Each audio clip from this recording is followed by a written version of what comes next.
ਪੱਟ ਦੀਆਂ ਖਬਰਾਂ ਦੇਖ ਰਹੇ ਸਾਰੇ ਦਰਸ਼ਕਾਂ ਨੂੰ ਦਵਿੰਦਰ ਤੂਰ ਵੱਲੋਂ ਪਿਆਰ ਭਰੀ ਸਤਿ ਸ਼੍ਰੀ ਅਕਾਲ। ਮੇਰੇ ਨਾਲ ਅੱਜ ਪੱਟ ਦੀ ਖਬਰਾਂ ਦੇ ਇਸ ਸੈਗਮੈਂਟ ਵਿੱਚ ਹਰਪ੍ਰੀਤ ਰੰਧਾਵਾ ਤੇ ਪਰਮਿੰਦਰ ਸਿੰਘ ਜੁੜ ਰਹੇ ਨੇ ਟੋਰਾਂਟੋ ਤੋਂ। ਪਹਿਲਾਂ ਤਾਂ ਤੁਹਾਡੇ ਦੋਹਾਂ ਦਾ ਬਹੁਤ-ਬਹੁਤ ਸਵਾਗਤ। ਧੰਨਵਾਦ ਦਵਿੰਦਰ ਜੀ। ਪੱਟ ਦੀਆਂ ਖਬਰਾਂ ਦੇ ਇਸ ਸੈਗਮੈਂਟ ਦੇ ਵਿੱਚ ਅਸੀਂ ਕੈਨੇਡਾ ਦੇ ਵਿੱਚ ਚੱਲ ਰਹੀਆਂ ਫੈਡਰਲ ਇਲੈਕਸ਼ਨ 2015 ਬਾਰੇ ਗੱਲਬਾਤ ਕਰਾਂਗੇ। ਜਿਵੇਂ ਕਿ ਕੱਲ ਰਾਤ ਬੰਟ ਡਿਬੇਟ ਹੋਇਆ ਸੀ। ਡਿਬੇਟ ਤੋਂ ਬਾਅਦ ਹਮੇਸ਼ਾ ਹੀ ਖਬਰਾਂ ਬਣਦੀਆਂ ਨੇ ਕਿ ਕਿਹੜੀ ਪਾਰਟੀ ਨੂੰ ਫਾਇਦਾ ਹੋਇਆ ਜਾਂ ਨਾ ਹੋਇਆ। ਪਹਿਲੇ ਜਿਹੜੀਆਂ ਪੰਜੇ ਮੇਨ ਪਾਰਟੀਆਂ ਨੇ ਉਹਨਾਂ ਦੇ ਲੀਡਰਾਂ ਨੇ ਇਸ ਡਿਬੇਟ ਦੇ ਵਿੱਚ ਸ਼ਮੂਲੀਅਤ ਕੀਤੀ। ਫ੍ਰੈਂਚ ਲੈਂਗੁਏਜ ਦੇ ਵਿੱਚ ਡਿਬੇਟ ਸੀਗਾ। ਉਸ ਦੇ ਬਾਰੇ ਚਾਨਣਾ ਪਾਵਾਂਗੇ ਕਿ ਇਸ ਡਿਬੇਟ ਤੇ ਪਹਿਲਾਂ ਜਾਂ ਡਿਬੇਟ ਤੋਂ ਬਾਅਦ ਲੀਡਰਾਂ ਦੀ ਕਾਰਗੁਜ਼ਾਰੀ ਤੇ ਕੀ ਕੁਛ ਫਰਕ ਪੈਂਦਾ। ਜੇ ਗੱਲਬਾਤ ਕੀਤੀ ਜਾਵੇ ਟੌਮ ਮਲਕੇਅਰ ਦੀ, ਟੌਮ ਮਲਕੇਅਰ ਦੇ ਲਈ ਇਹ ਡਿਬੇਟ ਕਾਫੀ ਮਹੱਤਵਪੂਰਨ ਸੀਗਾ ਕਿਉਂਕਿ ਅਸੀਂ ਸਾਰੇ ਹੀ ਜਾਣਦੇ ਹਾਂ ਕਿ 53 ਸੀਟਸ ਕੁਬੈਕ ਦੇ ਵਿੱਚ ਜਿੰਨੀਆਂ 53 ਸੀਟਸ ਕੁਬੈਕ ਤੋਂ ਵਿੱਚੋਂ ਲਈਆਂ ਹੋਈਆਂ ਨੇ, ਸੋ ਕਾਫੀ ਵੱਡਾ ਦਾਰੋਮਦਾਰ ਉਹਨਾਂ ਦੇ ਉੱਤੇ ਸੀਗਾ।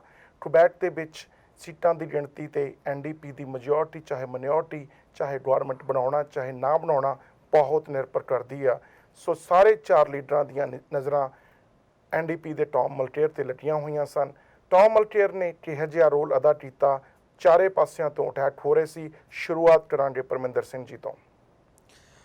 ਦਵਿੰਦਰ ਜੀ, ਇਸ ਡਿਬੇਟ ਦਾ ਮਹੱਤਵ ਜਿਸ ਤਰ੍ਹਾਂ ਤੁਸੀਂ ਦੱਸਿਆ ਹੈ ਕਿ ਆਲਰੇਡੀ ਕਿਉਂਕਿ ਅੰਡਰ ਪ੍ਰੈਸ਼ਰ ਵੀ ਹੈਗੇ ਆ, ਇੱਕ ਕੁਬੈਕ ਦੇ ਵਿੱਚ ਹੋ ਰਿਹਾ ਸੀਗਾ ਔਰ ਨਾਲ ਦੀ ਨਾਲ ਫ੍ਰੈਂਚ ਭਾਸ਼ਾ ਦੇ ਵਿੱਚ ਹੋ ਰਿਹਾ ਸੀ ਔਰ ਜ਼ਿਆਦਾ ਜਿਹੜਾ ਸਮਰਥਨ ਹੈਗਾ ਉਹ ਇਸ ਸਮੇਂ NDP ਨੂੰ ਕੁਬੈਕ ਦੇ ਵਿੱਚੋਂ ਹੀ ਮਿਲਦਾ ਪਿਆ ਆ, ਜਿੱਥੇ ਕਿਹਾ ਜਾ ਰਿਹਾ ਕਿ ਮੈਜੋਰਿਟੀ ਆਫ ਸੀਟਸ ਜਿਹੜੀਆਂ ਆ ਉਹ NDP ਲੈ ਕੇ ਜਾ ਰਹੀ ਆ।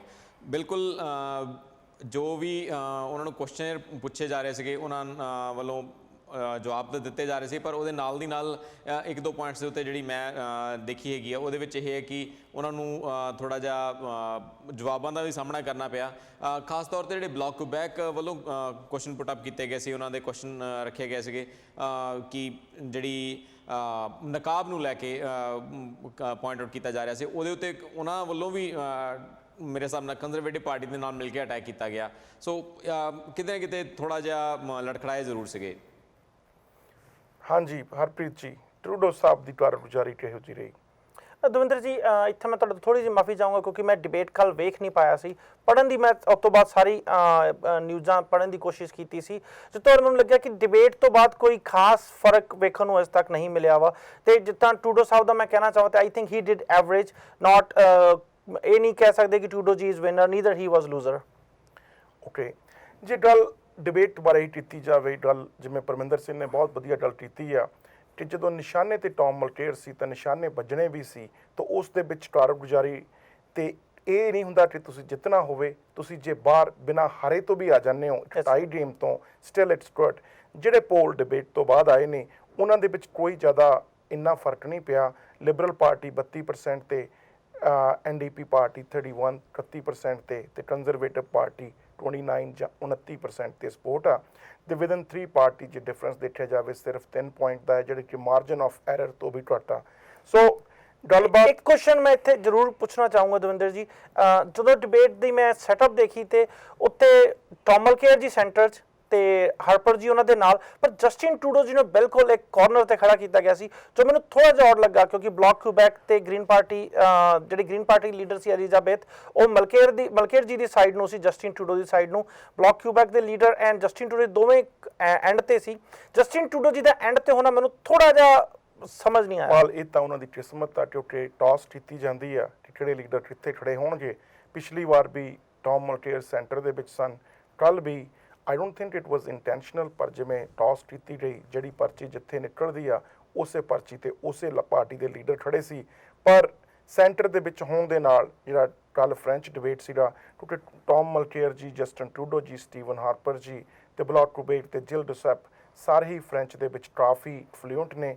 ਹਾਂ, ਕਿਤੇ ਨਾ ਕਿਤੇ ਐਲਿਜ਼ਾਬੈਥ ਮੇ ਜੋ ਗ੍ਰੀਨ ਪਾਰਟੀ ਦੇ ਲੀਡਰ ਨੇ ਉਹਨਾਂ ਨੂੰ ਫ੍ਰੈਂਚ ਦੇ ਵਿੱਚ ਫੰਬਲ ਕਰਦੇ ਦੇਖਿਆ ਗਿਆ, ਪਰ ਜਿੰਨੀ ਵੀ ਉਹਨਾਂ ਨੇ ਕਾਰਗੁਜ਼ਾਰੀ ਦਿੱਤੀ, ਜਿੰਨੀ ਆਵਾਜ਼ ਉਠਾਉਣਾ ਚਾਹੁੰਦੇ ਸੀ, ਸ਼ੁਰੂਆਤ ਉਹਨਾਂ ਤੋਂ ਹੀ ਕਰਦੇ ਹਾਂ ਕਿ ਮੇ ਤੋਂ।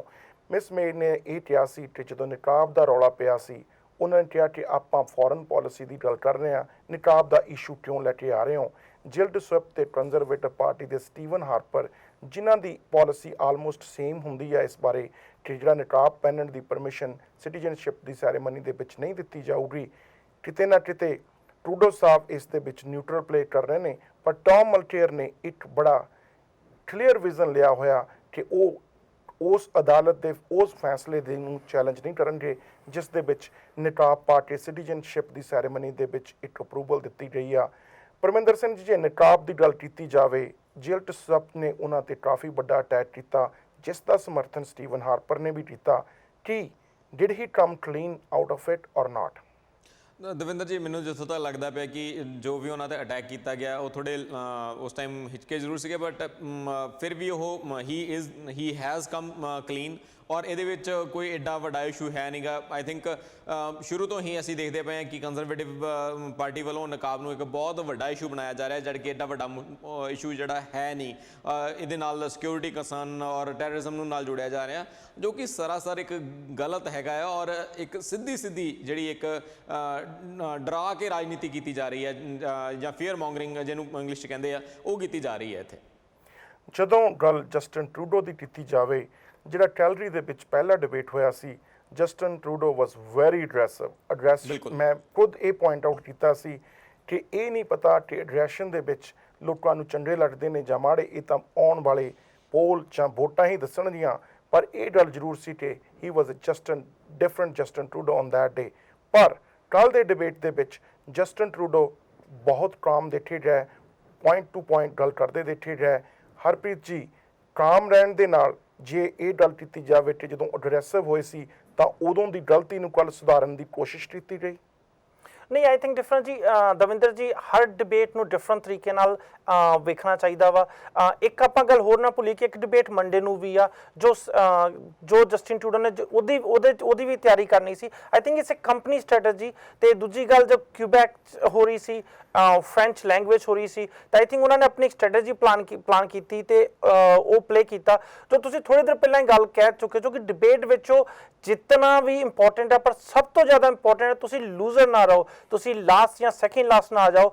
ਤੇ ਕਿਊਬੈਕ ਵਿੱਚ ਡਿਬੇਟ ਹੋਣ ਕਰਕੇ, ਫ੍ਰੈਂਚ ਲੋਕਾਂ ਨੂੰ ਟਾਰਗੇਟ ਹੋਣ ਕਰਕੇ, I think this is Liberal policy, ਤੇ ਉਹਦੇ ਮੁਤਾਬਿਕ ਹੀ ਜਸਟਿਨ ਟਰੂਡੋ ਜੀ ਨੇ ਉੱਥੇ ਕੰਮ ਕੀਤਾ। ਕਿਊਬੈਕ ਦੇ ਵਿੱਚ 93% ਕਿਊਬੈਕਰ ਨਿਕਾਬ ਪਾਉਣ ਦਾ ਸਿਟੀਜ਼ਨਸ਼ਿਪ ਸੈਰੇਮਨੀ ਦੇ ਵਿੱਚ ਵਿਰੋਧ ਕਰਦੇ ਨੇ। ਨਿਕਾਬ ਪਾਉਣ ਨੂੰ ਚੰਗੀ ਗੱਲ ਨਹੀਂ ਕਹਿੰਦੇ। ਜੇ ਸਟੈਟਸ ਦੇਖੇ ਜਾਣ ਤਾਂ ਜਿਹੜੇ ਸਟੈਟਸ ਆਏ ਨੇ ਕਿ ਕੁਛ ਕੁ ਦਰਜਨ ਵਿਅਕਤੀਆਂ ਨੇ ਨਿਕਾਬ ਪਾ ਕੇ ਅੱਜ ਤੱਕ ਸਿਟੀਜ਼ਨਸ਼ਿਪ ਦੀ ਸੈਰੇਮਨੀ ਦੇ ਵਿੱਚ ਸਹੁੰ ਚੁੱਕੀ ਆ।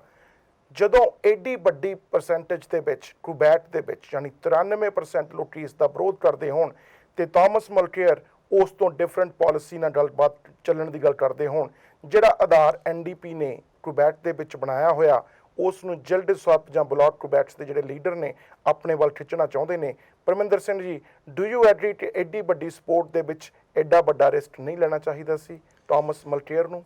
ਦਵਿੰਦਰ ਜੀ, ਆਈ ਥਿੰਕ ਇੱਥੇ ਟੌਮ ਮਲਕੇਅਰ ਬਿਲਕੁਲ ਉਹਨਾਂ ਨੇ ਸੇਫ ਪਲੇ ਕੀਤਾ ਆ। ਉਹਨਾਂ ਨੇ ਕਿਹਾ ਕਿ ਮੈਂ ਕੋਰਟ ਦੀ ਰੂਲਿੰਗ ਦੇ ਅਗੇਂਸਟ ਜਿਹੜਾ ਆ ਨਹੀਂ ਜਾਊਂਗਾ।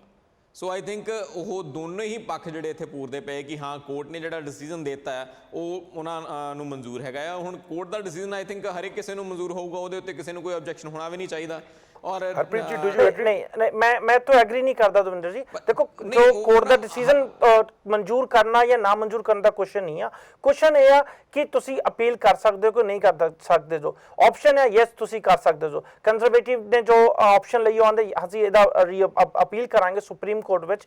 ਟੌਮ ਮਲਕੇਅਰ ਜੀ ਨੇ ਜਦਕਿ ਆਖਿਆ ਕਿ ਅਸੀਂ ਅਪੀਲ ਨਹੀਂ ਕਰਾਂਗੇ। ਦਵਿੰਦਰ ਜੀ, ਇਹਦਾ ਕਿਤੇ ਨਾ ਕਿਤੇ ਜੋ ਮੈਨੂੰ ਲੱਗਦਾ ਵਾ ਕਿ ਜੋ ਟੌਮ ਮਲਕੇਅਰ ਜੀ ਦੀ ਅਨਾਉਂਸਮੈਂਟ ਕਰ ਰਹੇ ਨੇ ਉਹਨਾਂ ਦਾ ontario ਚ ਟਾਰਗੇਟ ਆ। ਆਈ ਥਿੰਕ ਉਹ ontario ਵਿੱਚੋਂ ਜਿਹੜੇ ਆਪਣੇ ਥੱਲੇ ਜਾਂਦੇ ਹੋਏ ਨੰਬਰ ਇਸ ਟਾਈਮ ਜੇ ਆਪਾਂ ਵੇਖੀਏ NDP ਤੀਜੇ ਨੰਬਰ ਤੇ ਆ ਚੁੱਕੀ ਆ, ਉਤੋਂ ਆਪਣੀ ਵੋਟ ਬਟੋਰਨਾ ਚਾਹੁੰਦੇ ਨੇ। ਖਾਸ ਕਰਕੇ ontario ਨੂੰ ਜੇ ਆਪਾਂ ਵੇਖੀਏ ਤੇ ਇਮੀਗ੍ਰੈਂਟ ਵੋਟਸ ਉੱਥੇ ਬਹੁਤ ਨੇ, ਤੇ ਉਹਦੇ ਕਰਕੇ ਟੌਮ ਮਲਕੇਅਰ ਜੀ So ਤੁਸੀਂ ਕਹਿਣਾ ਚਾਹੁੰਦੇ ਕਿ Quebec is safe place for NDP, so he can take a chance there and can appease the voters in Ontario?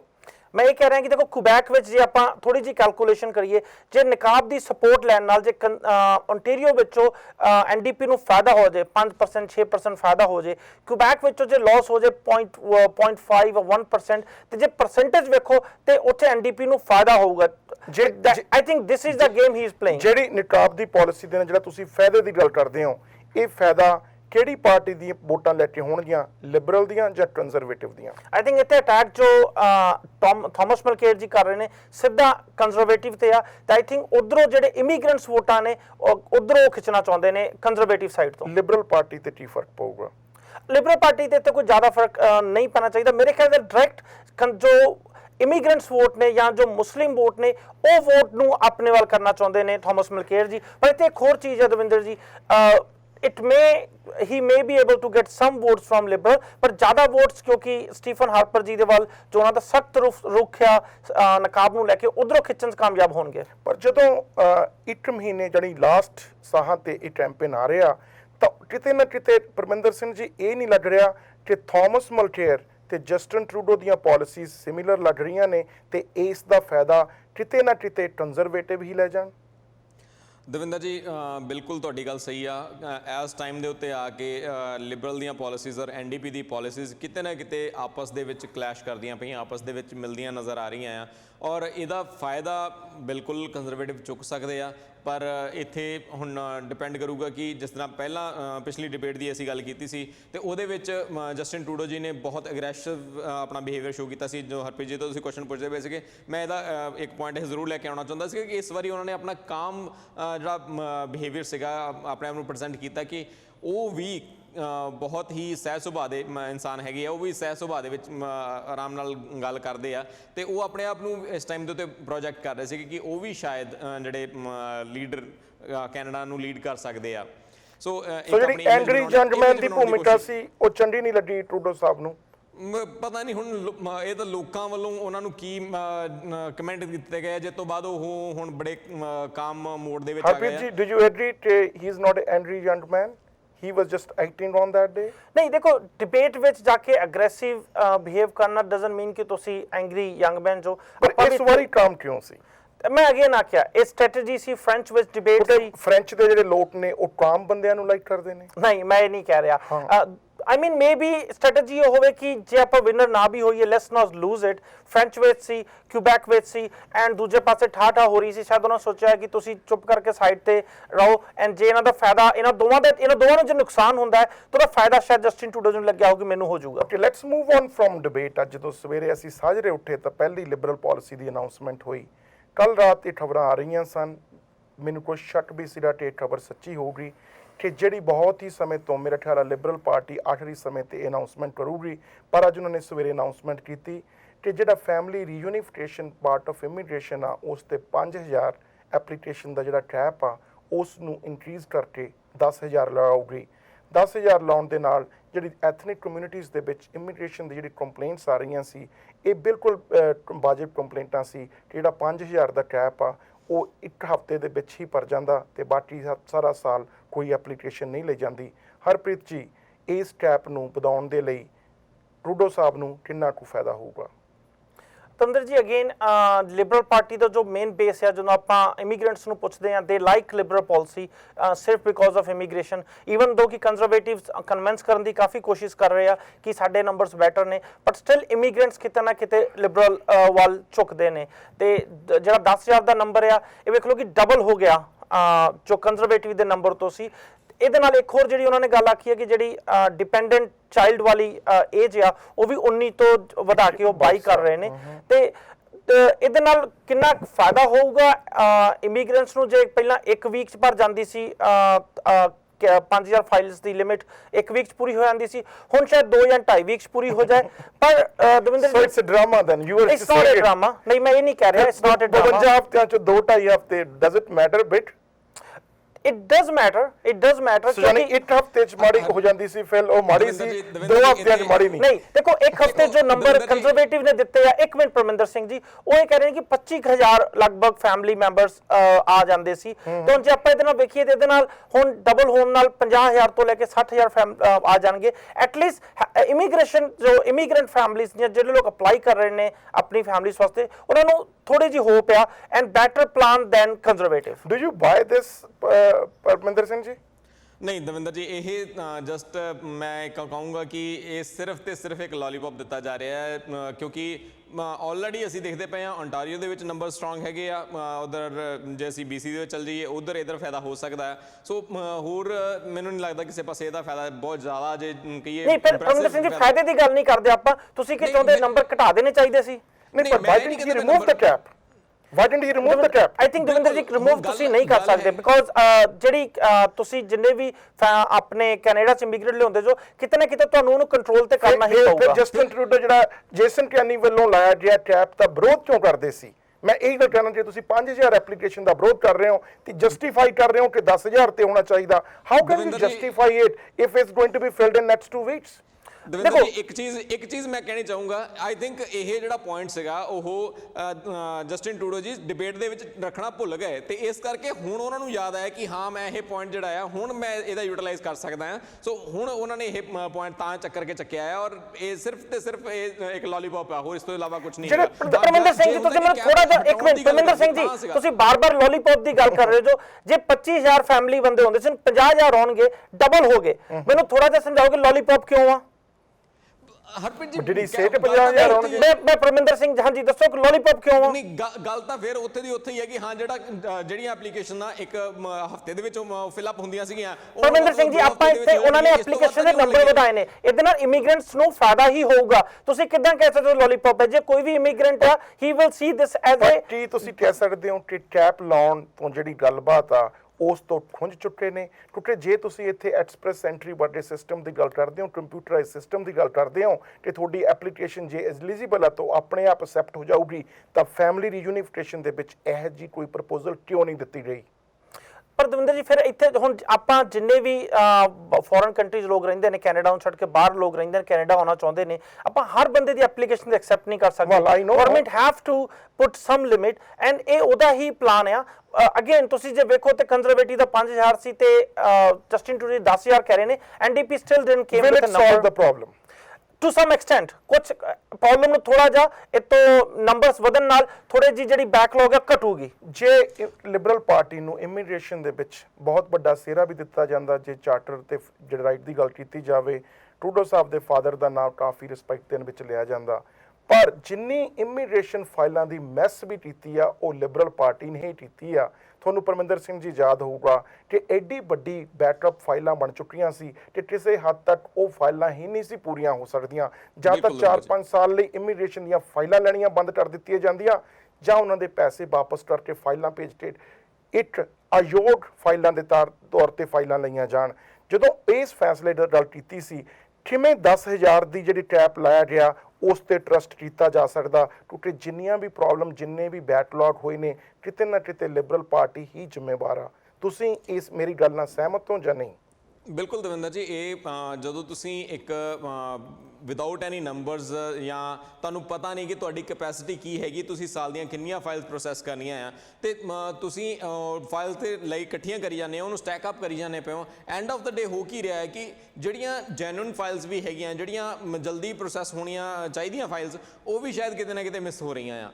ਤੇ ਜੇ ਅਸੀਂ ਗੱਲ ਕਰੀਏ, ਤੁਸੀਂ ਜੇਸਨ ਕੈਨੀ ਜੀ ਦੇ ਨਾਲ ਮੇਰੀ ਵੀ ਇਸੇ ਟੌਪਿਕ ਦੇ ਉੱਤੇ ਗੱਲ ਹੋਈ ਸੀ ਤੇ ਉਹ ਕਹਿੰਦੇ ਕਿ ਜਿਹੜੀ ਆਲਰੇਡੀ ਸਟੂਡੈਂਟਸ ਦੇ ਮੈਂ ਗੱਲ ਕਰਦਾ ਪਿਆ ਸੀਗਾ ਕਿ ਜਿਹੜੇ ਸਟੂਡੈਂਟਸ ਆਲਰੇਡੀ ਆ ਚੁੱਕੇ ਆ ਇੱਥੇ ਤੇ ਵੀ ਉਹਨਾਂ ਨੂੰ ਤੁਸੀਂ ਕੀ ਕਰਨਾ ਚਾਹੁੰਦੇ ਹੋ? ਉਹ ਕਹਿੰਦੇ ਅਸੀਂ ਆਲਰੇਡੀ ਉਹਨਾਂ ਨੂੰ ਜਦੋਂ ਉਹ ਕਿਸੇ ਵੀ ਕੰਟਰੀ ਤੋਂ ਆਏ ਸੀਗੇ, ਅਸੀਂ ਆਲਰੇਡੀ ਉਹਨਾਂ ਨੂੰ ਕਿਹਾ ਸੀਗਾ ਕਿ ਤੁਸੀਂ ਇੱਥੇ ਪਰਮਾਨੈਂਟ ਨਹੀਂ ਹੋ ਸਕਦੇ, ਅਸੀਂ ਤੁਹਾਨੂੰ ਕੋਈ ਇਹਦੇ ਲਈ ਅਸੀਂ ਤੁਹਾਡੇ ਨਾਲ ਕੋਈ ਕੰਟਰੈਕਟ ਨਹੀਂ ਕਰ ਰਹੇ ਕਿ you have to get PR ਬਾਅਦ ਵਿੱਚ ਜਦੋਂ ਤੁਹਾਨੂੰ ਮਿਲ ਜਾਊਗੀ, ਤੁਹਾਨੂੰ ਜਦੋਂ ਤੁਸੀਂ ਆਪਣੀ ਸਟੱਡੀ ਕੰਪਲੀਟ ਕਰੋਗੇ ਜਾਂ ਤੁਹਾਡਾ ਆਪਣਾ ਐਕਸਪੀਰੀਅੰਸ ਕੰਪਲੀਟ ਕਰੋਗੇ।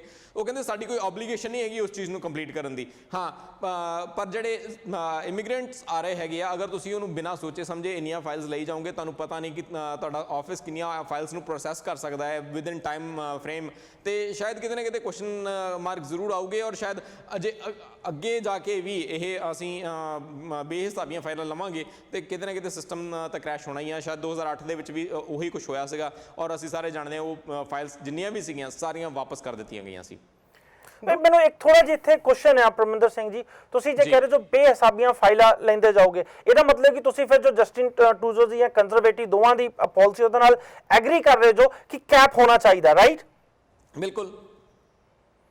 ਓਕੇ, ਫਿਰ ਪਰਮਿੰਦਰ ਜੀ ਤੇ ਇਸ ਗੱਲ ਨਾਲ ਐਗਰੀ ਕਰ ਰਹੇ ਨੇ ਮਤਲਬ ਨਹੀਂ ਕੈਪ ਹੋਣਾ ਚਾਹੀਦਾ ਹੈ। ਕੈਪ ਇਸ ਭਾਈ ਹਿਸਾਬ ਨਾਲ ਦੇਖੋ ਇੱਕ ਗੱਲ ਮੈਂ ਦੱਸਣਾ ਚਾਹੁੰਦਾ ਤੁਹਾਨੂੰ ਦੋਹਾਂ ਨੂੰ, ਜਿਹੜੀ ਫਲਿਪ ਫਲॉप ਦੀ ਟੈਕਨੀਕ ਆ ਉਹ ਜਸਟਨ ਟਰੂਡੋ ਫੋਲੋ ਕਰਦੇ ਨੇ। I don't expect from both of you.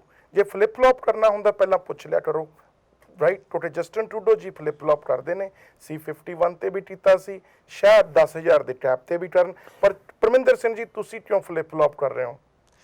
Davinder ਜੀ ਮੈਂ ਤੇ ਜਸਟ ਇੱਕ ਨਾਰਮਲ ਗੱਲ ਕੀਤੀ ਸੀ ਕਿ ਕਿਤੇ ਨਾ ਕਿਤੇ ਇਹ ਪ੍ਰੈਕਟੀਕਲੀ ਫਿਜ਼ੀਬਲ ਨਹੀਂ ਹੈਗਾ। ਓਕੇ, ਸੋ ਕੈਪ ਲਾਉਣਾ ਚਾਹੀਦਾ। ਐਨਡੀਪੀ ਦਾ ਕੈਪ ਕਿੰਨਾ ਹੋਊਗਾ ਫਿਰ? ਇਹਦੇ ਮੇਰੇ ਕੋਲ ਇਹਦੇ ਕੋਈ ਫਿਗਰਸ ਨਹੀਂ ਹੈਗਾ ਜੀ। You think they will come up with much higher number? I think so, yes. Okay, ਚਲੋ ਥੋੜੀ ਜਿਹੀ ਹੁਣ ਜਸਟਨ ਟਰੂਡੋ ਤੇ ਆਪਾਂ ਬਹੁਤ ਦੀ ਵੇਟ ਕਰਦੇ ਪਏ ਸੀਗੇ। ਓਕੇ, ਜਸਟਨ ਟਰੂਡੋ ਤੇ ਕਾਫੀ ਗੱਲ ਕਰ ਲਈ। ਹੁਣ ਗੱਲ ਕਰਦੇ ਹਾਂ ਸਟੀਵਨ ਹਾਰਪਰ, ਕੰਜ਼ਰਵੇਟਿਵ ਪਾਰਟੀ ਦੇ ਜਿਹੜੇ ਲੀਡਰ ਨੇ ਜਾਂ ਸਾਡੇ ਪ੍ਰਧਾਨ ਮੰਤਰੀ ਨੇ ਕੈਨੇਡਾ ਦੇ, ਉਹਨਾਂ ਬਾਰੇ ਗੱਲ ਕਰਦੇ ਹਾਂ। ਉਹਨਾਂ ਨੇ ਅੱਜ ਇੱਕ ਬਹੁਤ ਵੱਡੀ ਅਨਾਉਂਸਮੈਂਟ ਕੀਤੀ ਆ ਕਿ ਜੇ ਮੈਨੂੰ ਤੁਸੀਂ ਮੁੜ ਤੋਂ ਪ੍ਰਧਾਨ ਮੰਤਰੀ ਬਣਾਉਂਦੇ ਹੋ ਤਾਂ ਅਸੀਂ ਇੱਕ ਅਜਿਹਾ ਬਿੱਲ ਪਾਸ ਕਰ ਦਾਂਗੇ ਜਿਸ ਦੇ ਵਿੱਚ ਟੈਕਸ ਇਨਕਰੀਜ਼ ਨੂੰ ਆਲਮੋਸਟ ਬੈਨ ਕਰ ਦਿੱਤਾ ਜਾਊਗਾ। ਪਰਵਿੰਦਰ ਸਿੰਘ ਜੀ, ਕੀ ਤੁਸੀਂ ਇਸ ਵਾਅਦੇ ਨਾਲ ਸਹਿਮਤ ਹੋ ਕਿ ਉਹ ਕਹਿੰਦੇ ਜੇ ਮੈਂ ਪ੍ਰਧਾਨ ਮੰਤਰੀ ਹੋਊਂਗਾ ਤਾਂ ਮੈਂ ਬੈਨ ਹੀ ਕਰ ਦੂੰਗਾ ਕਿ ਟੈਕਸ ਇਨਕਰੀਜ਼ ਹੋਣੇ ਹੀ ਨਹੀਂ ਚਾਹੀਦੇ? ਦਵਿੰਦਰ ਜੀ, ਜੇ ਅਸੀਂ ਗੱਲ ਕਰੀਏ ਸਟੀਵਨ ਹਾਰਪਰ ਜੀ ਦੀ, ਬਹੁਤ ਹੀ ਗੱਲਾਂ ਇਦਾਂ ਦੀਆਂ ਕਰ ਚੁੱਕੇ ਆ ਕਿ ਜਿਹੜੀਆਂ ਸ਼ਾਇਦ ਪ੍ਰੈਕਟੀਕਲੀ ਪੋਸੀਬਲ ਵੀ ਨਹੀਂ ਹੈਗੀਆਂ, ਔਰ ਜੇ ਉਸ ਨੂੰ ਅਸੀਂ ਇੰਪਲੀਮੈਂਟ ਕਰਨਾ ਚਾਹੀਏ ਤੇ ਉਹਦਾ ਨੁਕਸਾਨ ਇਨ ਦਾ ਲੌਂਗ ਰਨ ਸਾਨੂੰ ਹੋਊਗਾ। ਪਹਿਲੀ ਗੱਲ ਉਹਨਾਂ ਨੇ ਜਿਹੜੀ ਮੈਨੂੰ ਸਭ ਤੋਂ ਜ਼ਿਆਦਾ ਅਸੀਂ ਨੋਟਿਸ ਕਰਦੇ ਪਏ ਹਾਂ ਉਹ ਹੈ ਕਿ ਲਿਬਰਲ ਨੂੰ ਅਸੀਂ ਜਿਹੜੀ ਸੈਨੇਟ ਹੈਗੀ ਆ ਉਹ ਅਸੀਂ ਟੋਟਲੀ ਖਤਮ ਕਰ ਦੇਵਾਂਗੇ, ਜੋ ਕਿ ਸ਼ਾਇਦ ਪੋਸੀਬਲ ਨਹੀਂ ਹੈਗਾ। ਪਹਿਲਾਂ ਉਹਨੇ ਕਿਹਾ ਸੀਗਾ ਕਿ ਅਸੀਂ ਖਤਮ ਕਰਾਂਗੇ, ਬਾਅਦ ਵਿੱਚ ਵੀ ਚੇਂਜ ਕੀਤਾ ਕਿ ਅਸੀਂ ਰਿਫਾਰਮ ਲਿਆਵਾਂਗੇ, ਤੇ ਕਿਤੇ ਨਾ ਕਿਤੇ ਜਿਹੜਾ ਉਹ ਪ੍ਰੈਕਟੀਕਲ ਜਿਹੜੀ ਪੁਆਇੰਟਸ ਹੈਗੇ ਉਹ ਤੋਂ ਕਾਫੀ ਦੂਰ ਜਾਂਦੇ ਪਏ ਆ ਉਹ। ਔਰ ਉਸ ਤੋਂ ਬਾਅਦ ਜੇ ਅਸੀਂ ਗੱਲ ਤੁਸੀਂ ਹੁਣ ਗੱਲ ਕੀਤੀ ਹੈ ਕਿ ਟੈਕਸ ਜਿਹੜੀ ਇਨਕਰੀਜ਼ ਹੈਗੀ ਆ ਉਹਨੂੰ ਲਿਮਿਟ ਕਰ ਦੇਣਗੇ, ਆਈ ਥਿੰਕ ਇਹ ਸਿਸਟਮ ਜਿਹੜਾ ਆ ਉਹ ਵਰਕ ਨਹੀਂ ਕਰਦਾ ਇਸ ਤਰੀਕੇ ਦੇ ਨਾਲ। ਟੈਕਸ ਸਿਸਟਮ ਦੇ ਵਿੱਚ ਟਾਈਮ ਟੂ ਟਾਈਮ ਜਿਹੜਾ ਇਨਕਰੀਜ਼ ਹੈਗਾ ਉਹ ਕੀਤਾ ਜਾਂਦਾ ਹੈ, ਉਹ ਘਟਾਏ ਵੀ ਜਾਂਦੇ ਆ, ਵਧਾਏ ਵੀ ਜਾਂਦੇ ਆ, ਜਿਸ ਹਿਸਾਬ ਦੇ ਨਾਲ ਜਿਹੜੀ ਪਰ ਜੇ ਲਾਅ ਬਣਾ ਦੇਣਗੇ, you think it will work ਔਰ ਨਾਟ? ਨਹੀਂ ਦਵਿੰਦਰ ਜੀ, ਅਗਰ ਕੰਟਰੀ ਦੀ ਇਕਨੋਮੀ ਨੂੰ ਜ਼ਰੂਰਤ ਹੈਗੀ ਆ ਹਾਇਰ ਟੈਕਸ ਦੀ, ਤੇ ਤੁਸੀਂ ਅਗਰ ਕਹੋ ਕਿ ਹਾਂਜੀ ਅਸੀਂ ਟੈਕਸ ਵਧਾ ਹੀ ਨਹੀਂ ਸਕਦੇ, ਤੇ ਆਈ ਥਿੰਕ ਫਿਰ ਤੇ ਉਹੀ ਕੰਮ ਹੋ ਜਾਣਾ ਕਿ ਕੰਟਰੀ ਪੂਰੀ ਦੀ ਪੂਰੀ ਨਾਲ ਲੈ ਕੇ ਡੁੱਬ ਜਾਓਗੇ। ਥੋੜਾ ਜਿਹਾ ਲਾਈਟ ਨੋਟ ਦੇ ਵਿੱਚ ਹਰਪ੍ਰੀਤ ਜੀ ਨੂੰ ਕੁਐਸਚਨ ਪੁੱਛੂੰਗਾ ਕਿ ਜੇ ਉਹ ਕਹਿੰਦੇ ਨੇ ਕਿ ਮੈਂ 19 ਅਕਤੂਬਰ ਤੋਂ ਬਾਅਦ ਜੇ 20 ਤਰੀਕ ਨੂੰ ਮੈਂ ਪ੍ਰਧਾਨ ਮੰਤਰੀ ਬਣਦਾ ਤਾਂ ਮੈਂ ਇੱਕ ਅਜਿਹਾ ਕਾਨੂੰਨ ਲੈ ਕੇ ਆਊਂਗਾ ਜਿਹੜਾ ਮੈਨੂੰ ਨਿਰਦੇਸ਼ ਦੇਵੇ, ਕਿਉਂਕਿ ਟੈਕਸ ਵਧਾਉਣੇ ਜਾਂ ਘਟਾਉਣੇ ਪ੍ਰਧਾਨ ਮੰਤਰੀ ਦੇ ਹੱਥ ਵਿੱਚ ਹੀ ਹੁੰਦੇ ਨੇ। ਡੂ ਯੂ ਥਿੰਕ ਕਿ ਵੀ ਨੀਡ ਹੈ ਜਾਂ ਕੋਈ ਕਾਨੂੰਨ ਕਿ ਪ੍ਰਧਾਨ ਮੰਤਰੀ ਨੂੰ ਨਿਰਦੇਸ਼ ਦਿੱਤੇ ਜਾਣ ਕਿ ਟੈਕਸ ਤੁਸੀਂ ਨਹੀਂ ਵਧਾ ਸਕਦੇ? ਜੇ ਤੁਸੀਂ ਖੁਦ ਪ੍ਰਧਾਨ ਮੰਤਰੀ ਹੋ, ਤੁਸੀਂ ਬਿਲੀਵ ਕਰਦੇ ਹੋ ਨਹੀਂ ਵਧਾਉਣੇ, ਤਾਂ ਕਾਨੂੰਨ ਬਣਾਉਣ ਦੀ ਲੋੜ ਹੈ ਜਾਂ ਨਹੀਂ? ਦਵਿੰਦਰ ਜੀ, ਆਈ ਥਿੰਕ ਇੱਥੇ ਤੁਸੀਂ ਜਿਹੜਾ ਕੁਐਸਚਨ ਪੁੱਛਿਆ ਕਾਨੂੰਨ ਬਣਾਉਣ ਦੀ ਲੋੜ ਹੈ ਜਾਂ ਨਹੀਂ, ਐਕਚੁਅਲੀ ਤੁਸੀਂ ਇਹਦਾ ਆਨਸਰ ਆਪੇ ਦਿੱਤਾ ਹੈ ਕਿ ਜਦੋਂ ਤੁਹਾਡੀ ਇੰਟੈਂਸ਼ਨ ਹੋਵੇ ਕਿ ਮੈਂ ਕੰਮ ਨਹੀਂ ਕਰਨਾ, ਤੇ ਆਈ ਡੋਂਟ ਥਿੰਕ ਤੁਹਾਨੂੰ ਕਿ ਚੀਜ਼ ਬਾਈਂਡ ਕਰਨ ਦੀ ਉਹ ਲੋੜ ਆ। ਪਰ ਜੇ ਆਪਾਂ ਵੇਖੀਏ Stephen Harper ji what he is doing, basically election ਦਾ ਟਾਈਮ ਹੈ ਦਵਿੰਦਰ ਜੀ, ਵੋਟਾਂ ਹਰ ਪਾਰਟੀ ਨੇ ਖਿੱਚਣੀਆਂ ਨੇ, ਤੇ ਜਿਹੜੀ ਇਹ ਗੱਲ ਆ ਆਈ ਥਿੰਕ ਜਿੰਨੇ ਵੀ ਕੈਨੇਡੀਅਨਸ ਨੇ ਜਦੋਂ ਉਹ ਕਹਿਣਗੇ ਕਿ ਹਾਂਜੀ ਟੈਕਸ ਨਹੀਂ ਵੱਧ ਸਕਦਾ, ਸੇਲਸ ਟੈਕਸ ਨਹੀਂ ਵੱਧ ਸਕਦਾ, EI ਪ੍ਰੀਮੀਅਮ ਨਹੀਂ ਵੱਧ ਸਕਦਾ, ਉਹਨਾਂ ਨੂੰ ਕਿਤੇ ਨਾ ਕਿਤੇ ਲੱਗੂਗਾ ਹਾਂਜੀ ਕੰਜ਼ਰਵੇਟਿਵਸ ਆਰ ਦੀ ਰਾਈਟ ਪਾਰਟੀ। ਬੇਸਿਕਲੀ ਕੈਨੇਡੀਅਨਸ ਨੂੰ ਜਾਂ ਵੋਟਾਂ ਨੂੰ ਲੁਭਾਉਣ ਵਾਸਤੇ ਸਟੀਫਨ ਹਾਰਪਰ ਜੀ ਇਹ ਕਹਿ ਰਹੇ ਨੇ। ਜੇ ਸਟੀਫਨ ਹਾਰਪਰ ਜੀ ਲਾਅ ਬਣਾ ਸਕਦੇ ਆ ਤੇ ਕੱਲ ਉਹ ਚਲੇ ਜਾਣਗੇ, ਕੋਈ ਹੋਰ ਸਰਕਾਰ ਆਊਗੀ ਜਾਂ ਉਹਨਾਂ ਦਾ ਜਾਣਾ ਜ਼ਰੂਰੀ ਨਹੀਂ, ਉਹ ਖੁਦ ਹੀ ਚੇਂਜ ਕਰ ਸਕਦੇ। ਹਾਂਜੀ, ਮੈਂ ਜੋ ਪਰਮਿੰਦਰ ਜੀ ਦੀ ਗੱਲ ਕਰ ਰਿਹਾ ਸੀ, ਜਾਂ ਫਿਰ ਜੇ ਕੰਟਰੀ ਨੂੰ ਬਿਕੋਜ਼ ਆਫ ਰਿਸੈਸ਼ਨ ਜਾਂ ਕੋਈ ਹੋਰ ਚੀਜ਼ ਹੋ ਜਾਏ ਜਿਹਦੇ ਵਾਸਤੇ ਫੰਡਸ ਦੀ ਲੋੜ ਆ, ਜਿੱਦਾਂ ਆਪਾਂ ਗ੍ਰੀਸ ਦਾ ਐਗਜ਼ਾਮਪਲ ਲੈ ਲਈਏ, ਬੈਂਕਰਪਟ ਹੁੰਦੇ ਬਚਿਆ ਤੇ ਉੱਥੇ ਵੀ ਉਹ ਟੈਕਸ ਵਧਾ ਰਹੇ ਨੇ, ਤੇ ਉਹ ਆਪੇ ਹੀ ਫਿਰ ਲਾਅ ਚੇਂਜ ਕਰਕੇ ਟੈਕਸ ਵਧਾ ਲੈਣਗੇ, ਜਾਂ ਫਿਰ ਜੋ ਲਾਅ ਬਣਾਉਣਗੇ ਉਹਦੇ ਵਿੱਚ ਕੁਝ ਇਦਾਂ ਦੇ ਪੁਆਇੰਟਸ ਰੱਖਣਗੇ ਜਿਹਨੂੰ ਆਪੇ ਹੀ ਜੋ ਫਲਿਪ ਫਲॉप ਦੀ ਗੱਲ ਕੀਤੀ ਤੁਸੀਂ, ਉਹਦੇ ਵਿੱਚ ਇਦਾਂ ਲੂਪ ਹੋਲਸ ਰੱਖਣਗੇ ਜੋ ਕਿ ਗਵਰਨਮੈਂਟ ਕਰ ਸਕਦੀ ਆ। ਪਰ ਜੇ ਗੱਲ ਟੈਕਸਿਸ ਦੀ ਕੀਤੀ ਜਾਵੇ, ਟੈਕਸਿਸ ਦੀ ਜਿਹੜੇ ਗਵਰਨਮੈਂਟ ਦੇ ਰੈਵਨਿਊ ਹੁੰਦੇ ਨੇ ਕਾਫੀ ਵੱਡੀ ਭੂਮਿਕਾ ਹੁੰਦੀ ਆ। ਜਿੰਨੇ ਵੀ ਇਨਫਰਾਸਟ੍ਰਕਚਰ ਪ੍ਰੋਜੈਕਟ ਦੀ ਗੱਲ ਕਰ ਲਓ, ਹਸਪਤਾਲ ਬਣਾਉਣੇ, ਸਕੂਲ ਬਣਾਉਣੇ, ਸੜਕਾਂ ਬਣਾਉਣੀਆਂ, ਜਾਂ ਜਿਵੇਂ ਤੁਸੀਂ ਕਿਹਾ ਰਿਸੈਸ਼ਨ ਦੇ ਵਿੱਚੋਂ ਜਾ ਕੇ ਕੋਈ ਪਲਾਨ ਲੈ ਕੇ ਆਉਣਾ। So basically it does very. ਪਰ ਜਦੋਂ ਸਟੀਵਨ ਹਾਰਪਰ ਜੀ ਨੇ ਇਹ ਪ੍ਰੋਮਿਸ ਕੀਤਾ ਕਿ ਮੈਂ ਇਹੋ ਜਿਹਾ ਬਿੱਲ ਲੈ ਕੇ ਆਊਂਗਾ, ਕਾਨੂੰਨ ਬਣਾਊਂਗਾ ਕਿ ਤੁਸੀਂ ਟੈਕਸ ਵਧਾ ਹੀ ਨਹੀਂ ਸਕਦੇ, ਪਰ ਜੇ ਅਜਿਹਾ ਕਾਨੂੰਨ ਪ੍ਰਧਾਨ ਮੰਤਰੀ ਜੀ ਬਣਾ ਸਕਦੇ ਨੇ, ਜੇ ਲੋੜ ਪਈ ਤਾਂ ਤੋੜ ਵੀ ਸਕਦੇ ਨੇ, ਅਜਿਹੇ ਬਿੱਲ ਬਣਾਉਣ ਦੀ ਕੀ ਲੋੜ ਆ ਜਿਨ੍ਹਾਂ ਨੂੰ ਖੁਦ ਹੀ ਤੁਸੀਂ ਤੋੜ ਸਕਦੇ ਹੋ। ਪਰਮਿੰਦਰ ਸਿੰਘ ਜੀ, ਕਿੰਨਾ ਕੁ ਹੈਲਪ ਕਰੇਗਾ ਕੰਜ਼ਰਵੇਟਿਵ ਪਾਰਟੀ ਨੂੰ ਇਹ ਵਾਅਦਾ? ਦਵਿੰਦਰ ਜੀ, ਜਿਹੜਾ ਤਾਂ ਥੋੜਾ ਬਹੁਤ ਇਕਨੋਮੀ ਨੂੰ ਸਮਝਦਾ ਪਿਆ ਜਾਂ ਥੋੜਾ ਪੜ੍ਹਿਆ ਲਿਖਿਆ, ਉਹ ਤਾਂ ਸ਼ਾਇਦ ਇੱਕ ਵਾਰੀ ਜ਼ਰੂਰ ਸੋਚੂਗਾ ਕਿ ਇਹ ਕਿੱਦਾਂ ਪ੍ਰੈਕਟੀਕਲੀ ਪੋਸੀਬਲ ਹੈਗਾ ਆ ਕਿ ਤੁਸੀਂ ਜਿਹੜੇ ਟੈਕਸ ਹੈਗੇ ਆ ਉਹਨੂੰ ਤੁਸੀਂ ਵਧਾ ਹੀ ਨਹੀਂ ਸਕਦੇ। ਇਹ ਉਹ ਬੰਦਾ ਤੇ ਜ਼ਰੂਰ ਕਹੂਗਾ ਕਿ ਇੱਕ ਵਾਰੀ ਵੀ ਅਸੀਂ ਸੋਚ ਲਈਏ ਕੀ ਹੋ ਸਕਦਾ ਹੈ ਕਿ ਇਹ ਸਾਡੇ ਦੇਸ਼ ਲਈ ਵਧੀਆ ਹੋਊਗਾ ਜਾਂ ਨਹੀਂ। ਪਰ ਜਿਹੜਾ ਬੰਦਾ ਨਹੀਂ ਸੋਚਦਾ ਪਿਆ ਉਹ I think he will buy this, ਤੇ ਉਹ ਜ਼ਰੂਰ ਕੰਜ਼ਰਵੇਟਿਵ ਦੀ ਸਪੋਰਟ ਕਰੂਗਾ ਔਰ ਇਹਦੇ ਨਾਲ ਹੋ ਸਕਦਾ ਕਿ ਕੰਜ਼ਰਵੇਟਿਵ ਨੂੰ ਫਾਇਦਾ ਵੀ ਹੋ ਜਾਵੇ। ਦਵਿੰਦਰ ਜੀ, ਇੱਕ ਇੱਥੇ ਮੈਨੂੰ ਜੋ ਲੱਗਦਾ ਕਿ ਸ਼ਾਇਦ ਕੰਜ਼ਰਵੇਟਿਵ ਨੂੰ ਫਾਇਦਾ ਲਿਬਰਲ ਜਾਂ ਐਨਡੀਪੀ ਦੀ ਵੋਟਾਂ ਬਟੋਰਨ 'ਚ ਨਾ ਹੋਵੇ, ਪਰ ਜਿਹੜੀ ਕੰਜ਼ਰਵੇਟਿਵ ਦੀ ਵੋਟਾਂ ਨੇ, ਜਿਹੜੀਆਂ ਸ਼ਾਇਦ ਤੁਸੀਂ ਕੱਚੀਆਂ ਵੋਟਾਂ ਕਹਿ ਸਕਦੇ ਹੋ ਜਾਂ ਜਿਹੜੀਆਂ ਟੁੱਟ ਸਕਦੀਆਂ ਸੀ, ਉਹ ਸ਼ਾਇਦ ਕੰਜ਼ਰਵੇਟਿਵ ਨਾਲ ਪੱਕੀ ਹੋ ਜਾਣ। ਬਿਕੋਜ਼ ਕੰਜ਼ਰਵੇਟਿਵ ਸੀ, ਜੇ ਆਪਾਂ ਹਿਸਟਰੀ ਵੇਖੀਏ ਤਾਂ ਸਟੀਫਨ ਹਾਰਪਰ ਜੀ ਨੇ GST ਰੇਟ ਵੀ ਘਟਾਇਆ ਸੀ, ਤੇ ਸ਼ਾਇਦ ਆਪਣੀਆਂ ਵੋਟਾਂ ਉਹਨਾਂ ਦੀਆਂ ਪੱਕੀਆਂ ਜ਼ਰੂਰ ਹੋਣਗੀਆਂ, ਐਟਲੀਸਟ ਲਿਬਰਲ ਜਾਂ ਐਨਡੀਪੀ ਵੱਲ ਝੁਕਣਗੀਆਂ ਨਹੀਂ।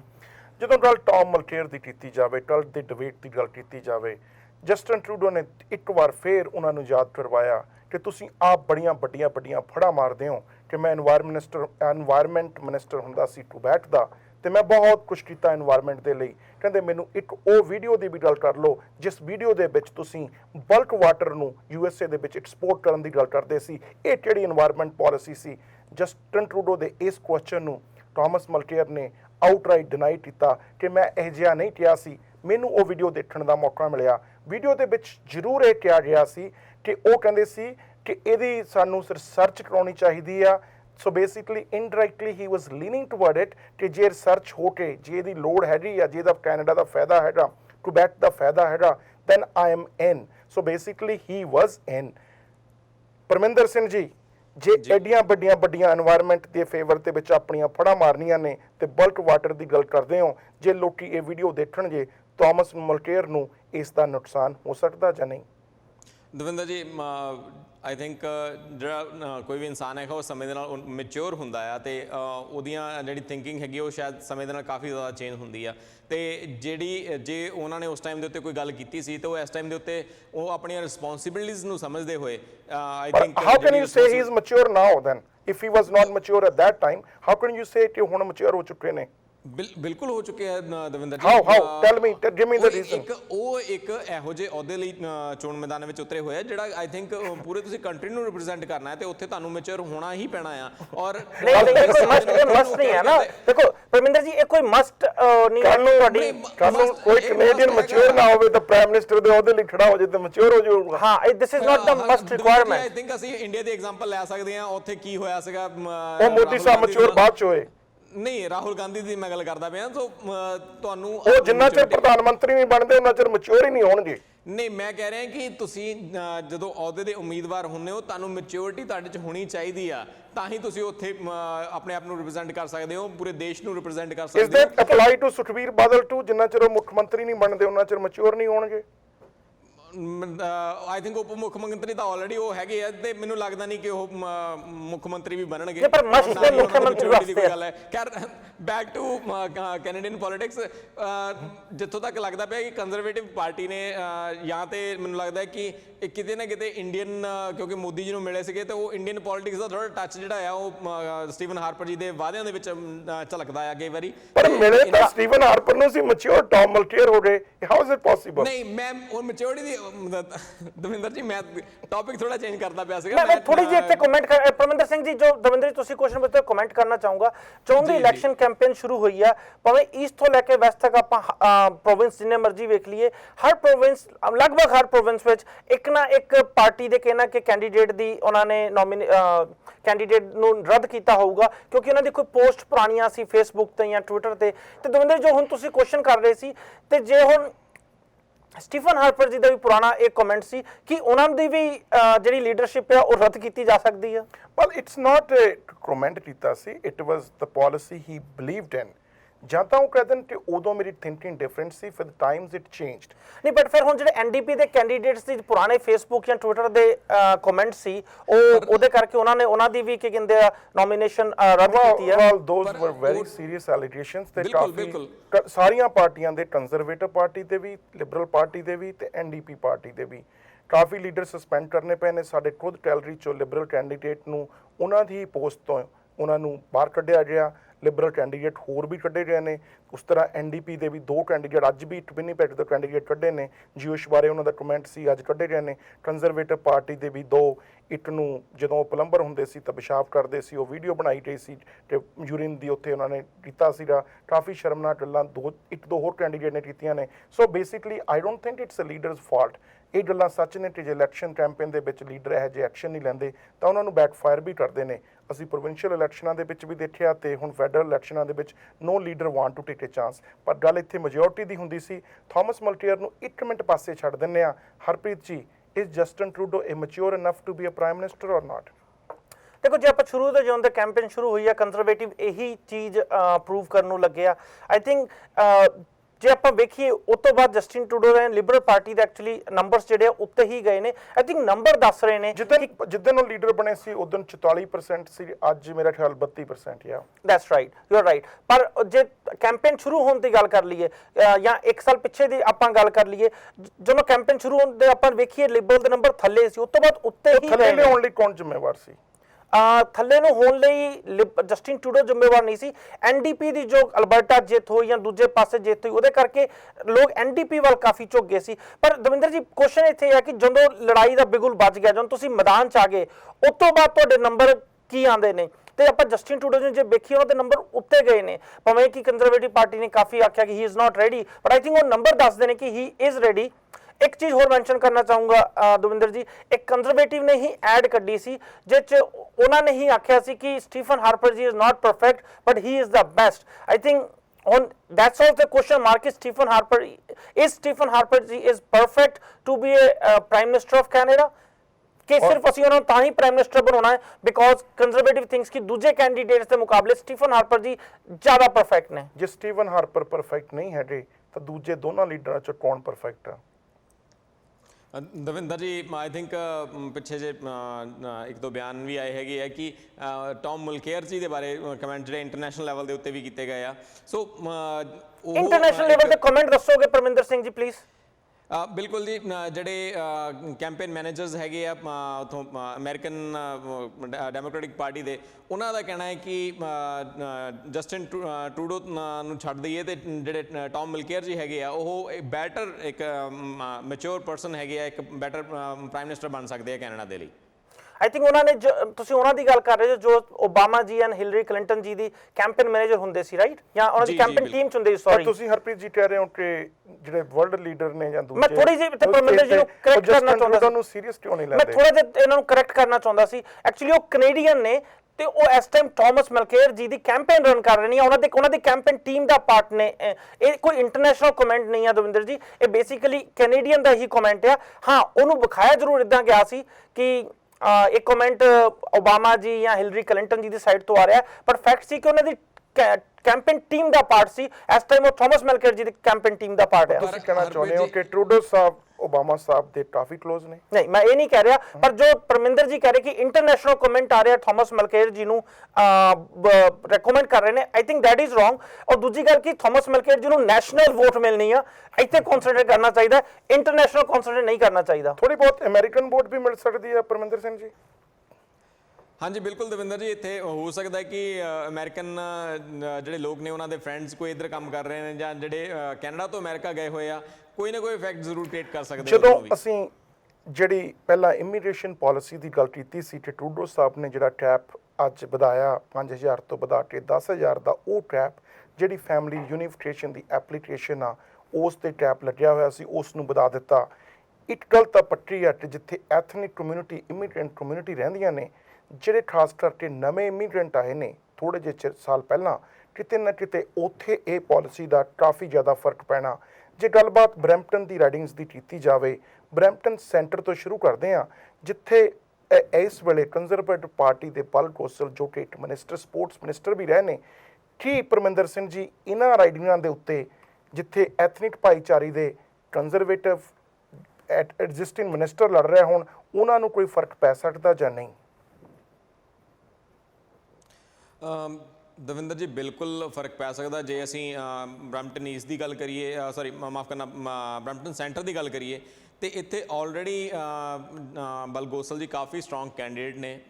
ਜਦੋਂ ਤੁਸੀਂ ਗੱਲ ਕੀਤੀ ਕਿ ਮਿਨਿਸਟਰ ਵੀ ਹੈਗੇ ਆ ਉਹ ਸਪੋਰਟਸ ਮਿਨਿਸਟਰ, ਔਰ ਉਹਨਾਂ ਨੂੰ ਕਾਫੀ ਦੇਰ ਤੋਂ ਇਸ ਰਾਈਡਿੰਗ ਦੇ ਵਿੱਚ ਸਫਲਤਾ ਜਿਹੜੀ ਮਿਲਦੀ ਰਹੀ ਹੈ, ਪਿਛਲੀ ਵਾਰੀ ਵੀ ਮਿਲੀ ਸੀਗੀ। ਸੋ ਇਹਦੇ ਨਾਲ ਉਹਨਾਂ ਦੀ ਜਿਹੜੀ VOTING ਪਰਸੈਂਟੇਜ ਹੈਗੀ ਸ਼ਾਇਦ ਥੋੜੀ ਜਿਹੀ ਹੋਰ ਵੱਧ ਜਾਊਗੀ। VOTING ਪਰਸੈਂਟੇਜ ਕਿਹਦੀ ਵਧੂਗੀ ਪਰਮਿੰਦਰ ਜੀ? VOTING ਪਰਸੈਂਟੇਜ ਕਿਹਦੀ ਵਧੂਗੀ ਪਰਮਿੰਦਰ ਸਿੰਘ ਦੇਖੋ, ਐਥਨਿਕ ਵੋਟ ਦੇ ਵਿੱਚ ਡੈਫੀਨਿਟਲੀ ਫਰਕ ਪਊਗਾ ਜਿਹੜੀ Okay, let me clear the question ਕਿ ਕੰਜ਼ਰਵੇਟਿਵ ਪਾਰਟੀ ਵੱਲੋਂ ਬਲ ਗੋਸਲ, ਲਿਬਰਲ ਪਾਰਟੀ ਵੱਲੋਂ ਰਮੇਸ਼ ਸਾਂਡਰਾ ਜੀ ਤੇ NDP ਪਾਰਟੀ ਵੱਲੋਂ ਰੋਜ਼ਮੈਰੀ ਠੀਨਨ ਤੇ ਬਾਕੀ ਗ੍ਰੀਨ ਪਾਰਟੀ ਤੇ ਮਾਰਕਸਵਾਦੀ ਉਹਦੀ ਲਿਬਰਲ ਪਾਰਟੀ ਦੇ ਵਿੱਚੋਂ ਆ।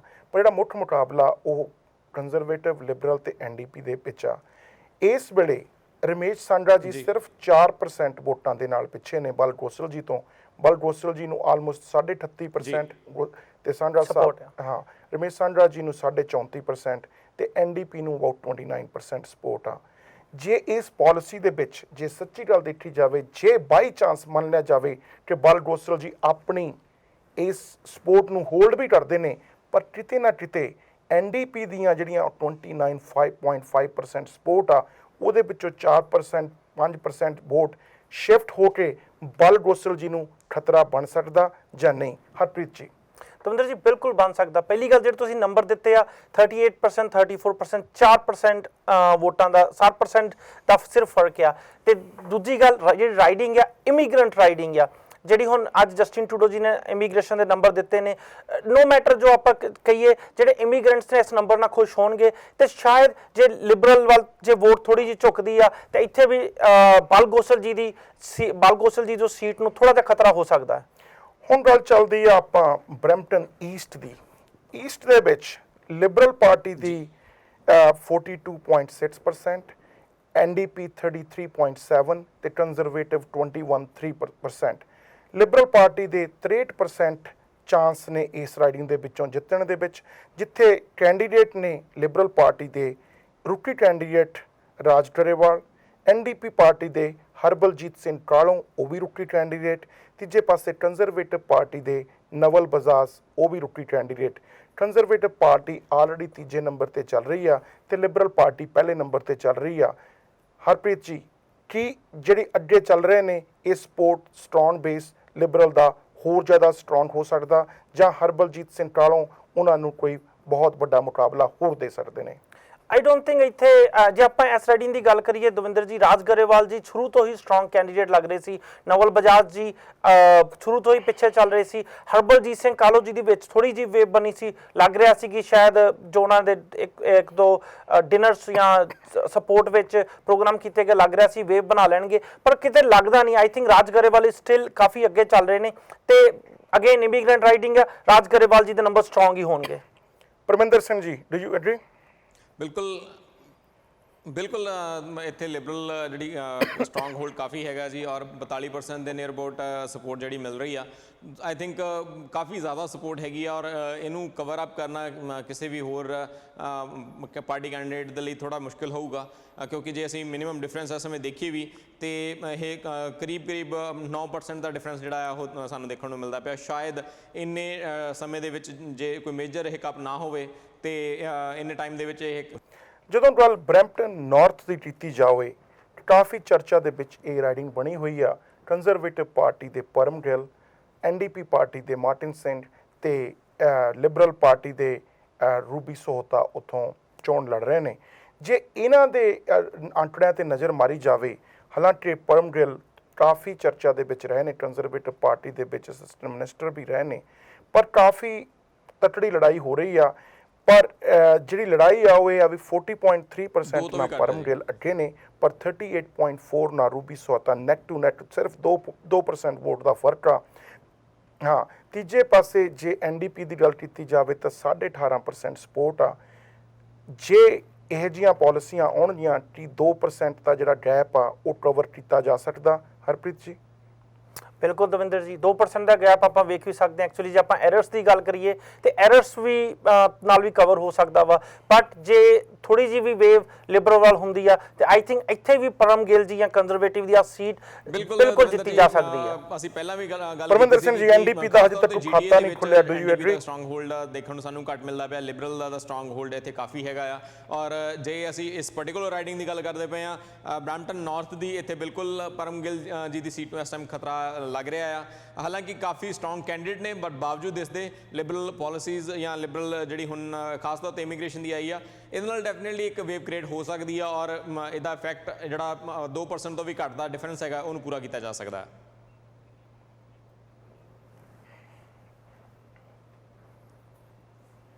ਪਰ ਇੱਥੇ ਕੁਝ ਸੁਣਨ ਚ ਆਇਆ ਸੀ ਮੈਨੂੰ ਪਰਮਿੰਦਰ ਸਿੰਘ ਜੀ ਕਿ ਲੋਕ ਚੋਰੀ ਐਨਡੀਪੀ ਵੱਲ ਜਾ ਰਹੇ ਨੇ ਕੰਜ਼ਰਵੇਟਿਵ ਤੋਂ, ਉਹ ਹੁਣ ਜਾਣੇ ਬੰਦ ਹੋ ਗਏ ਕਿ ਅਜੇ ਵੀ ਜਾ ਰਹੇ ਨੇ?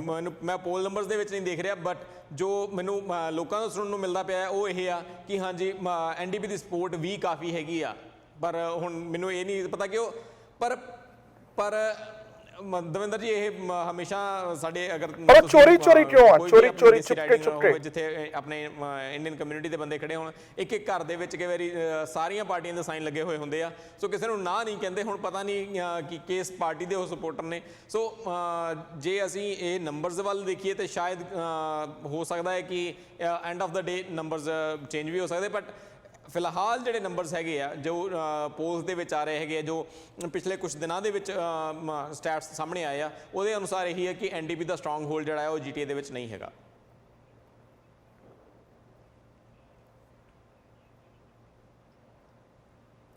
ਜਦੋਂ ਗੱਲ ਬਰੈਂਪਟਨ ਸਾਊਥ ਦੀ ਕੀਤੀ ਜਾਵੇ ਤਾਂ ਉੱਥੇ ਇਨਕੰਬੈਂਟ ਐਮਪੀ ਟ੍ਰਾਇਲ ਸੀ ਬੈਕ ਕੰਜ਼ਰਵੇਟਿਵ ਪਾਰਟੀ ਵੱਲੋਂ ਖੜੇ ਨੇ। ਉਹਨਾਂ ਦਾ ਮੁਕਾਬਲਾ ਸੋਨੀਆ ਸਿੱਧੂ ਲਿਬਰਲ ਪਾਰਟੀ ਵੱਲੋਂ ਤੇ ਐਨਡੀਪੀ ਦੇ ਅਮਰਜੀਤ ਸਾਂਢਾ ਜਿਨ੍ਹਾਂ ਦਾ ਮੀਡੀਆ ਪਰਿਵਾਰ ਨਾਲ ਕਾਫੀ ਲੰਬੇ ਸਮੇਂ ਤੋਂ ਸੰਬੰਧ ਰਿਹਾ।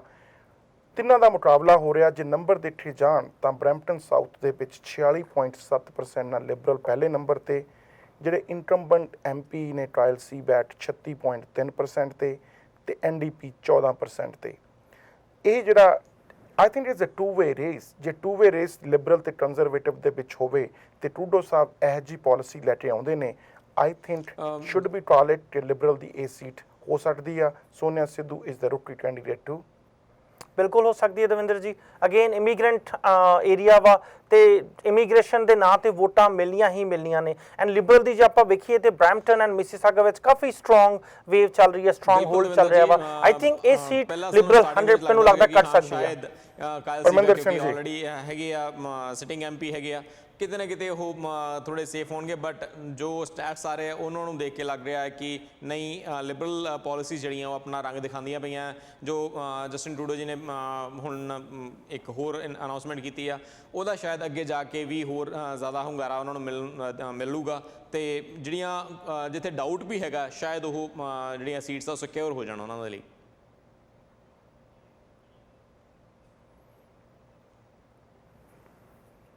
ਪਰ ਦਵਿੰਦਰ ਜੀ ਤੇ ਇੱਕ ਹੋਰ ਕੁਐਸਚਨ ਉੱਠਦਾ ਕਿ ਜੇ ਕੱਲ ਐਨਡੀਪੀ ਅਨਾਉਂਸਮੈਂਟ ਕਰਦੀ ਹੋ ਆਪਣੇ ਨੰਬਰ ਇਮੀਗ੍ਰੇਸ਼ਨ 10,000 ਤੋਂ ਜ਼ਿਆਦਾ 15,000 20,000 ਦੱਸਦੀ ਆ ਤੇ ਇੱਥੇ ਐਨਡੀਪੀ ਨੂੰ ਫਾਇਦਾ ਹੋ ਸਕਦਾ ਵਾ ਜਾਂ ਲਿਬਰਲ ਜਾਂ ਕੰਜ਼ਰਵੇਟਿਵ ਨੂੰ ਕੀ ਨੁਕਸਾਨ ਹੋਊਗਾ ਇਹ ਨੰਬਰ ਆਉਣ ਨਾਲ? I think they are confused. They try to get a lot of votes just on ਨਿਟਰਾਵ। ਨਿਟਰਾਵ ਦੇ ਬੇਸ ਤੇ ਵੋਟਾਂ ਲੈਣ ਦੀ ਕੋਸ਼ਿਸ਼ ਕੀਤੀ ਗਈ ਪਰ ਨਿਟਰਾਵ ਦਾ ਜਿਹੜਾ ਫਾਇਦਾ ਹੋਊਗਾ ਨੈਚੁਰਲੀ ਐਨਡੀਪੀ ਨੂੰ ਇਹ ਰਾਈਡਿੰਗ ਦੇ ਵਿੱਚੋਂ ਹੋ ਸਕਦਾ ਪਰ ਇਮੀਗ੍ਰੇਸ਼ਨ ਵੇਲੇ ਜੇ ਉਹ ਕੋਈ ਇਹੋ ਜਿਹੀ ਸਥਿਤੀ ਲੈਂਦੇ ਨੇ ਤਾਂ ਉਹਨਾਂ ਨੂੰ ਓਵਰਆਲ ਕੈਨੇਡਾ ਦੇ ਵਿੱਚ ਬੈਕਲੈਸ਼ ਵੀ ਹੋ ਸਕਦਾ ਕਿਉਂਕਿ you can not be that desperate to get the votes ethnic votes. ਜਿਹੜੀ ਉਹਨਾਂ ਨੇ ਕੱਲ੍ਹ ਨਿਟਰਾਵ ਵਾਸਤੇ ਆਪਣੀ ਪਾਲਿਸੀ ਕਲੀਅਰ ਕੀਤੀ ਸੀ ਉਸ ਦਾ ਕਿੰਨਾ ਕੁ ਫਾਇਦਾ ਹੁੰਦਾ ਇਹ ਤਾਂ ਆਉਣ ਵਾਲੇ ਸਮੇਂ ਦੇ ਵਿੱਚ ਦੱਸੂਗਾ। ਜਿਵੇਂ ਮੈਂ ਦੱਸਿਆ ਜਿਹੜੇ ਬਾਹਲੇ ਲੋਕਾਂ ਨੇ ਟਰਾਪ ਪਾਰਟੀ ਅੱਜ ਤੱਕ ਸਿਟੀਜ਼ਨਸ਼ਿਪ ਸੈਰੇਮਨੀ ਦੇ ਵਿੱਚ ਸਹੁੰ ਵੀ ਨਹੀਂ ਚੱਕੀ ਤੇ ਮੁਸਲਿਮ ਕਮਿਊਨਿਟੀ ਦੇ ਵਿੱਚ ਵੀ almost 50% people don't support this. So I don't know how much support NDP party ਨੂੰ ਹੁੰਦੀ ਆ ਪਰ ਜਿਹੜੇ ਨੰਬਰ ਨੇ ਉਹ ਹਜੇ ਤੱਕ ਪੁਸ਼ ਨਹੀਂ ਹੋ ਰਿਹਾ। ਸਾਂਢਾ ਸਾਹਿਬ ਕਾਫੀ ਮੀਡੀਆ ਦੇ ਵਿੱਚ ਜਾਣਦੇ ਨੇ, ਕਾਫੀ 25-30 ਸਾਲਾਂ ਤੋਂ ਮੀਡੀਆ ਦੇ ਵਿੱਚ ਜੁੜੇ ਹੋਏ ਨੇ। ਮੈਂ ਇਹ ਨਹੀਂ ਕਹਿੰਦਾ ਕਿ ਉਹ ਜਿੱਤ ਨਹੀਂ ਸਕਦੇ। I think he has a plus poll ਜਿੰਨਾ ਚਿਰ ਵੋਟਾਂ ਨਹੀਂ ਪੈਂਦੀਆਂ ਵੀ ਕਾਂਟ ਟਰਸਟ ਇਟ।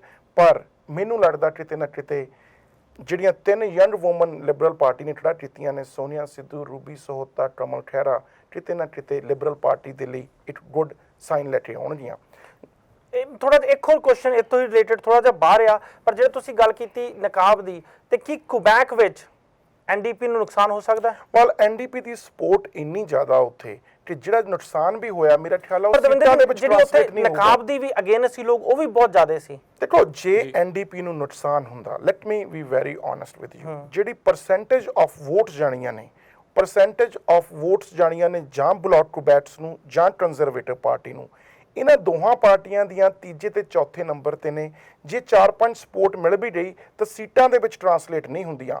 ਹੋ ਸਕਦਾ ਕੋਈ ਸ਼ਹਿਰੀ ਏਰੀਆ ਦੇ ਵਿੱਚ ਐਨਡੀਪੀ 1-2 ਸੀਟਾਂ ਸ਼ਾਇਦ ਲੂਜ਼ ਕਰ ਜਾਵੇ, ਪਰ NDP was quite confident before going to the debate last night ਕਿ ਜੇ ਥੋੜਾ ਬਹੁਤ ਲਾਸ ਵੀ ਹੋਇਆ ਕੋਈ ਗੱਲ ਨਹੀਂ, ਪਰ ਜਿਹੜਾ ਸਾਨੂੰ ਫਾਇਦਾ ਓਨਟਾਰੀਓ ਦੇ ਵਿੱਚ ਹੋਣਾ ਉਸ ਨੂੰ ਇਸ ਦੇ ਨਾਲ ਕੰਪਰੋਮਾਈਜ਼ ਕੀਤਾ ਜਾ ਸਕਦਾ। ਸੋ ਗੱਲਬਾਤ ਹੁਣ ਬਰੈਂਪਟਨ ਬੈਸਟ ਜੋ ਕਿ ਉਹਦੀ ਲਾਸਟ ਰਾਈਡਿੰਗ ਦਾ ਬਰੈਂਪਟਨ ਦੀ ਉਸ ਦੀ ਕਰਦੇ ਹਾਂ।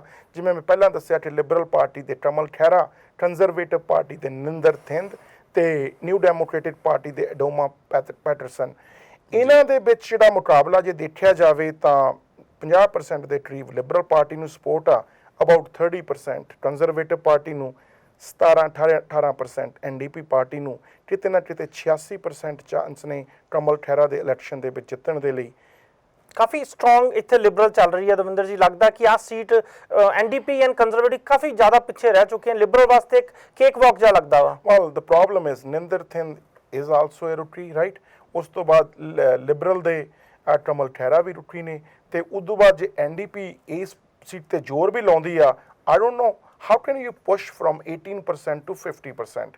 ਨਿਕਾਬ ਦੇ ਸਹਾਰੇ ਤੇ ਆਈ ਥਿੰਕ ਇਟਸ ਇੰਪੋਸੀਬਲ। ਜਿੰਨੀ ਫਲਕਚੁਏਸ਼ਨ ਹੋਊਗੀ, ਜੇ ਕੰਜ਼ਰਵੇਟਿਵ ਪਾਰਟੀ ਜਿਹੜੀ ਸਟਰੋਂਗ ਹੋਲਡ ਤੇ ਖੜੀ ਆ, ਜਿੰਨੀ ਪਰਸੈਂਟ ਤੇ ਖੜੀ ਆ, ਜਿੰਨਾ ਚਿਰ ਲਿਬਰਲ ਪਾਰਟੀ ਤੇ ਐਨਡੀਪੀ ਪਾਰਟੀ ਇੱਕ ਦੂਜੇ ਦੀਆਂ ਵੋਟਾਂ ਨਹੀਂ ਕੱਢਦੀਆਂ ਤਾਂ ਉਹ ਕੰਜ਼ਰਵੇਟਿਵ ਬੇਸ ਨੂੰ ਸੀਟਾਂ ਦੇ ਵਿੱਚ ਕਨਵਰਟ ਨਹੀਂ ਕਰਨਗੇ। ਸੋ ਜਿੰਨੀ ਲੜਾਈ ਲਿਬਰਲ ਤੇ ਐਨਡੀਪੀ ਦੇ ਵਿੱਚ ਸ਼ੁਰੂ ਹੁੰਦੀ ਹੈ, ਚਾਹੇ ਨਿਕਾਬ ਦੇ ਪਿੱਛੇ, ਚਾਹੇ ਇਮੀਗ੍ਰੇਸ਼ਨ ਨੰਬਰ ਦੇ ਪਿੱਛੇ, ਕੰਜ਼ਰਵੇਟਿਵ ਪਾਰਟੀ ਨੂੰ ਕਿਤੇ ਨਾ ਕਿਤੇ ਬਾਹਰ ਰਹਿ ਕੇ ਇਸ ਦਾ ਫਾਇਦਾ ਵੀ ਹੋ ਸਕਦਾ, ਕਿਉਂਕਿ ਜਿਹੜੀ ਵੋਟ ਜੇ ਐਨਡੀਪੀ ਲੈਟਸ ਸੇ 18% ਤੇ ਨੇ, ਜੇ 5% ਵੋਟਾਂ ਉਹ ਲਿਬਰਲ ਦੀਆਂ ਲੈ ਲੈਂਦੇ ਨੇ ਤਾਂ ਲਿਬਰਲ ਦੀਆਂ ਲਾਸ ਹੋਣ ਦੇ ਨਾਲ ਕੰਜ਼ਰਵੇਟਿਵ ਜੇ ਨਾਲ ਲੂਜ਼ ਕਰਦੇ ਨੇ ਨਾ ਗੇਨ ਕਰਦੇ ਨੇ, but they might be a contender to win the seat. Okay, so